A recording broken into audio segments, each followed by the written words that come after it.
Hello guys, welcome back to Sociology classes BA Part 1 second paper. Today our topic is linguistic diversity in India.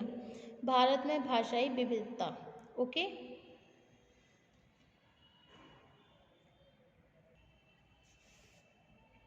यदि हम भाषा के आधार पर भारतीय समाज का मूल्यांकन करें तो भारत को एक विविधतापूर्ण समाज कहा जा सकता है. ओके भारत में इतनी अधिक भाषाओं और बोलियों का प्रचलन है कि यहाँ की भाषाई विविधता को समझने के लिए इन सभी का उल्लेख कर सकना बहुत कठिन है. इस दशा में यह आवश्यक है कि यहाँ की भाषाई विविधता को समझने के लिए केवल कुछ प्रमुख भाषाओं की प्रकृति को ही समझा जाए.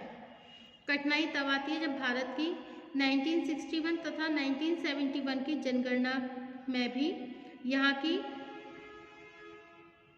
भाषाओं को विभिन्न समूहों की मातृभाषा के रूप में स्पष्ट किया गया.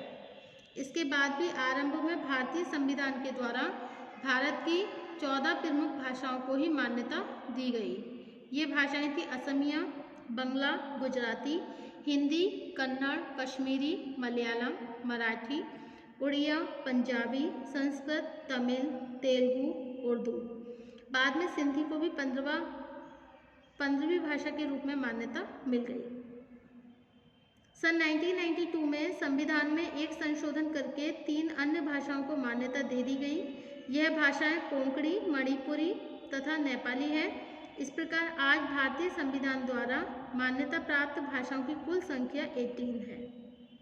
ओके भारत में अनेक ऐसी भाषाओं का प्रचलन है जिन्हें संविधान द्वारा मान्यता प्राप्त नहीं है, लेकिन उनसे संबंधित लोगों की संख्या 5-5 लाख से भी अधिक है. अनेक भाषाओं को इसलिए मान्यता नहीं दी गई है कि यद्यपि उन्हें एक बड़ी संख्या में लोग बोलते हैं, लेकिन उनकी अपनी कोई स्पष्ट लिपि नहीं है. भारत में भाषाओं की इस विविधता को ध्यान में रखते हुए अनेक विद्वानों ने यहाँ की सभी भाषाओं को 3 प्रमुख श्रेणियों अथवा भाषा परिवारों में विभाजित किया है. यह है इंडो आर्यन भाषाएं, द्रविड़ियन भाषाएं, ऑस्ट्रिक भाषाएं. कुछ अन्य विद्वानों ने इन 3 भाषा परिवारों के अतिरिक्त 2 अन्य भाषा परिवारों का भी उल्लेख किया है, जिन्हें तिब्बती, बर्मी भाषाएं तथा छोटी भाषाएं भी कहा जाता है. ऐसा अनुमान है कि भारत की लगभग 70% जनसंख्या इंडो आर्यन भाषाओं से संबंधित है. यदि इन भाषाओं का विकास द्रविड़ और ऑस्ट्रिक भाषाओं के बाद हुआ, सुविधा के लिए भारत की इन सभी प्रमुख भाषाओं को निम्नांकित वर्गीकरण की सहायता से समझा जा सकता है.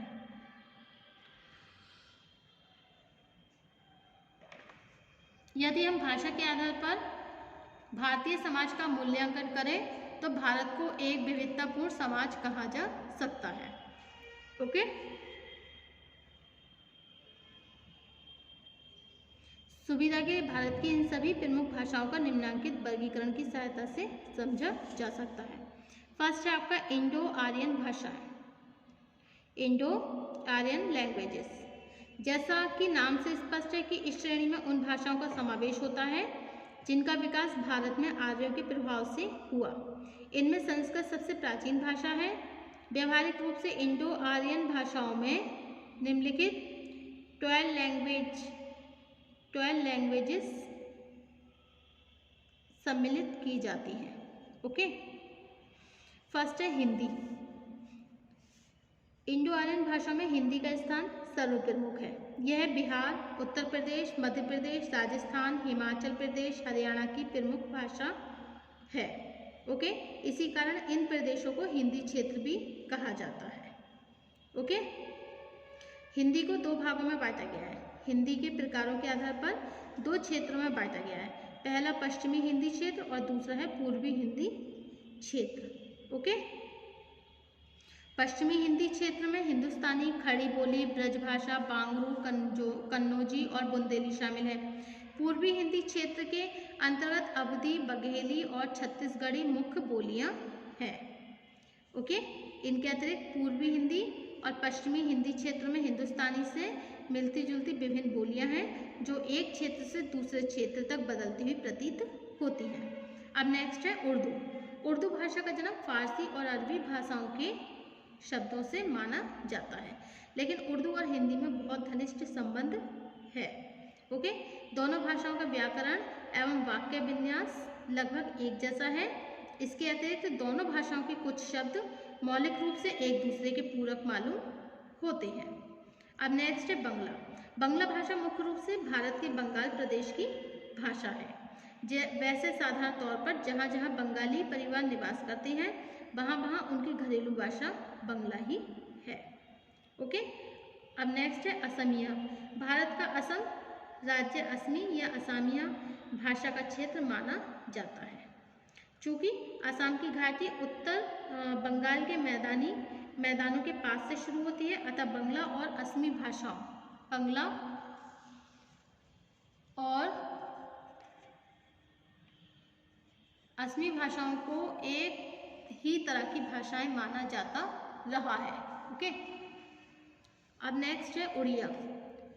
उड़िया भारत के उड़िया या उत्कल प्रदेश की भाषा उड़िया है। इस भाषा का विकास 17वीं सेंचुरी में हुआ था। पंजाबी। पंजाबी भाषा हरियाणा के कुछ क्षेत्रों एवं संपूर्ण पंजाब में बोली जाती है। पंजाबी के क्षेत्र दो भागों में बांटे गए हैं, पश्चिमी पंजाबी और पूर्वी पंजाबी। नेक्स्ट है सिंधी। सिंधी पंजाबी भाषा के दक्षिण क्षेत्र में सिंधी भाषा बोली जाती है। इस भाषा पर पर्शियन भाषा का प्रभाव स्पष्ट रूप से दिखाई देता है।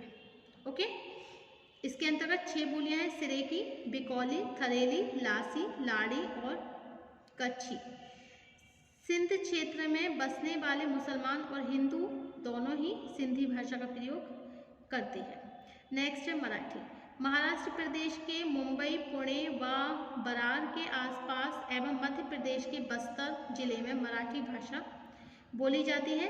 इस भाषा को भारत में लगभग 5 करोड़ व्यक्ति बोलते हैं। यह भाषा अत्यंत समृद्धशाली है। नेक्स्ट है गुजराती। गुजरात और कठियावाड़ के क्षेत्रों में गुजराती भाषा बोली जाती है। आज इस भाषा को बोलने वाले लोगों की संख्या लगभग 4 करोड़ है। राजस्थानी। राजस्थानी भाषा हिंदी भाषा की उपशाखा मानी जाती है, परंतु राजस्थानी भाषा के बोलने वाले राजस्थान के लोग इसे हिंदी भाषा से पृथक एवं स्वतंत्र करने की मांग करते रहे हैं। नेक्स्ट है बिहारी। बिहारी भाषा की उत्पत्ति और विकास मागध अपभ्रंशों के कारण हुई है। ओके, इसकी बोलियों को 3 भागों में बांटा गया, भोजपुरी, मैथिली और मगही। नेक्स्ट है हिमाली। इंडो आर्यन भाषा में हिमाली भाषाएं भी शामिल हैं।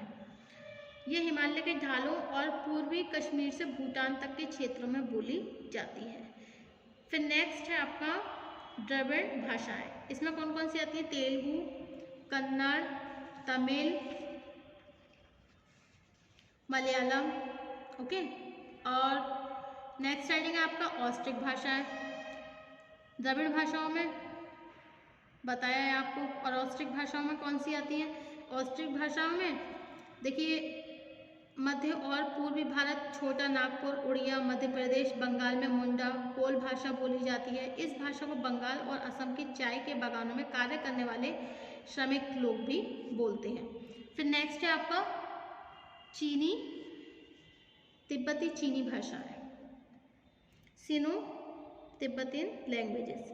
तिब्बती चीनी भाषा प्रायः पर्वतीय वन प्रदेशों के लोगों में प्रचलित है।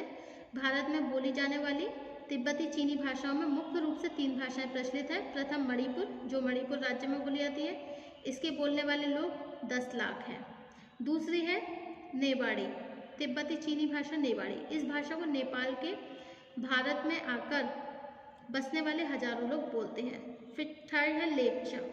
यह भाषा सिक्किम, दार्जिलिंग तथा नेपाल से लगे कुछ हिस्सों में बोली जाती है। इस भाषा को नागा भाषा की शाखा माना जाता है। अब नेक्स्ट छोटी भाषाएं, मिनरल लैंग्वेजेस। छोटी भाषाओं में अनेक भाषाओं का समावेश है, जैसे निकोबारी, चीनी, अरबी, पुर्तगाली, फ्रेंच, पारसी तथा अंग्रेजी। निकोबारी भाषा अंडमान और निकोबार द्वीप समूह में बोली जाती है। ओके,